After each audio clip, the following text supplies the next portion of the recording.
দর্শক মণ্ডলী আসসালামু আলাইকুম। গ্রিন আর্কিটেক্টের পক্ষ থেকে আমি ইঞ্জিনিয়ার টুটুল আপনাকে অনেক অনেক অভিনন্দন এবং শুভেচ্ছা জানিয়ে আজকে মাত্র 4 শতক জমিতে 2 ইউনিট একটা 5তলা বাড়ির প্ল্যান ডিজাইন এবং খরচের হিসাব আমি আপনার মাঝে তুলে ধরার চেষ্টা করব। দর্শক মণ্ডলী, আপনি জানেন যে আমি প্রতিদিন নতুন নতুন ভিডিও নতুন নতুন আইডিয়া নিয়ে আপনার মাঝে উপস্থিত হই, কারণ এক একজনের জমির মাপ এক এক ধরনের হয়, এক একজন এক এক রকম বাড়ি করতে চায়। কেউ ডুপ্লেক্স বাড়ি করতে চায়, কেউ 2তলা বাড়ি করতে চায়, কেউ 5তলা 7তলা 10তলা 15তলা বাড়ি করতে চায়।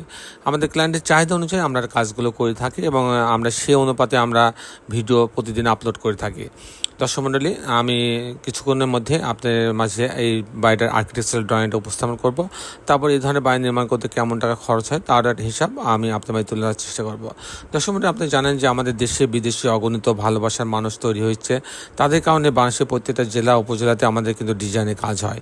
দর্শক মণ্ডলী, আমি ইঞ্জিনিয়ার টুটুল আছি আপনার সঙ্গে।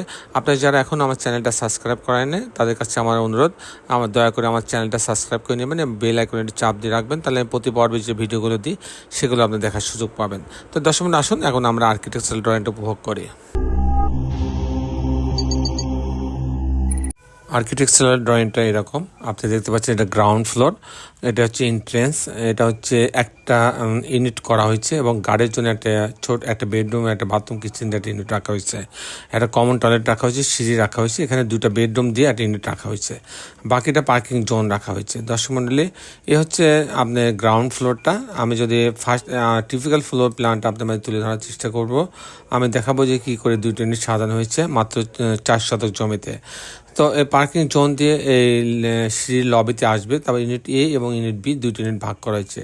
ইউনিট এতে যদি আসি আমি 794 স্কোয়ার ফিট পাচ্ছে। এখানে ঢোকার পরেই একটা ড্রয়িং রুম, ডাইনিং রুম, বেশ বড় একটা ডাইনিং রুম পাচ্ছে। এখানে একটা কমন টয়লেট রাখা আছে, এটা একটা বেডরুম, এই বেডরুম সঙ্গে একটা বারান্দা রাখা আছে, এটা একটা কিচেন রাখা আছে এবং এটা একটা মাস্টার বেডরুম, এর সঙ্গে একটা বারান্দা রাখা আছে এবং একটা টয়লেট অ্যাটাচ করা আছে। এই হচ্ছে 2টা বেডরুম, 2টা বাথরুম, কিচেন, ডাইনিং দিয়ে ইউনিটটা সাজানো হয়েছে। যদি আমি ইউনিট বিতে যাই, ইউনিট বিতে কিন্তু 792 স্কোয়ার ফিট, প্রায় একই। এখানে ঢোকার পরে একটা ডাইনিং পাচ্ছে, এই ড্রয়িং রুমের সঙ্গে একটা বারান্দা রাখা আছে, আর এখানে একটা বেডরুম, এই বেডরুম মাস্টার বেডরুম সঙ্গে টয়লেট অ্যাটাচ করা আছে এবং একটা বারান্দা রাখা আছে। আর এখানে একটা কিচেন রাখা আছে, এটা একটা গেস্ট বেডরুম, এর সঙ্গে একটা বারান্দা রাখা আছে, এখানে একটা কমন টয়লেট রাখা আছে। এখানেও কিন্তু 2টা বেডরুম, 2টা বাথরুম, কিচেন, ডাইনিং দিয়ে ইউনিটটা সাজানো হয়েছে। দর্শক মণ্ডলী, চমৎকার কম্বিনেশন করে অল্প জায়গার মধ্যে ইউনিটগুলো সাজানো হয়েছে খোলামেলা করে। দর্শক মণ্ডলী, আমাদের আর্কিটেক্টের কাজই এটা যে প্রত্যেকটি স্পেসটা যেন ব্যবহার করতে পারে এবং প্রত্যেকটি স্পেসে যেন আলো বাতাস প্রবেশ করতে পারে সেই ব্যবস্থা রেখে কিন্তু ডিজাইনগুলো করে দিয়ে থাকে। দর্শক মণ্ডলী, এখন আমি আপনাদের দেখানোর চেষ্টা করব যে এই ধরনের বাড়ি নির্মাণ করতে কেমন টাকা খরচ হয় তার একটা হিসাব আমি আপনাদের মাঝে তুলে ধরার চেষ্টা করব। তো দর্শক মণ্ডলী, এটা 5তলা বাড়ি, এখানে কোনো পাইলিংয়ের প্রয়োজন হচ্ছে না। এখানে যদি আমি ফাউন্ডেশন খরচ হবে, ফাউন্ডেশন খরচ বলতে ফুটিং, শর্ট কলাম, গেট বিম পর্যন্ত বোঝায়। তো ফাউন্ডেশন খরচ আপনি 5তলা বাড়ির জন্য প্রতি স্কোয়ার ফিটে 1000 টাকা খরচ হবে।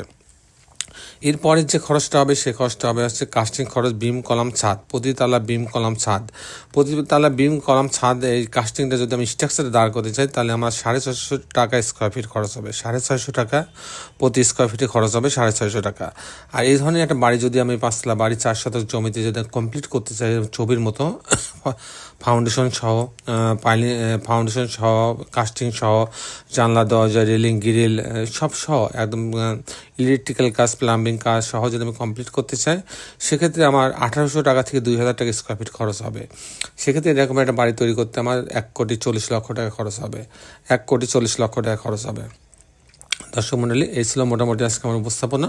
আপনি যারা দেশে এবং দেশের বাইরে আমার এই ভিডিওটি দেখলেন সবাইকে আমি আমার প্রতিষ্ঠান গ্রিন আর্কিটেক্টের পক্ষ থেকে অনেক অনেক অভিনন্দন এবং ধন্যবাদ জানাচ্ছি। দর্শক মণ্ডলী, শেষের বেলা একটি কথা, আসুন আমরা সবাই আমাদের সুন্দর পৃথিবীটাকে সুন্দর রাখার জন্য অন্তপক্ষে একটি করে গাছ লাগাই। সবাই ভালো থাকবেন, আল্লাহ হাফেজ।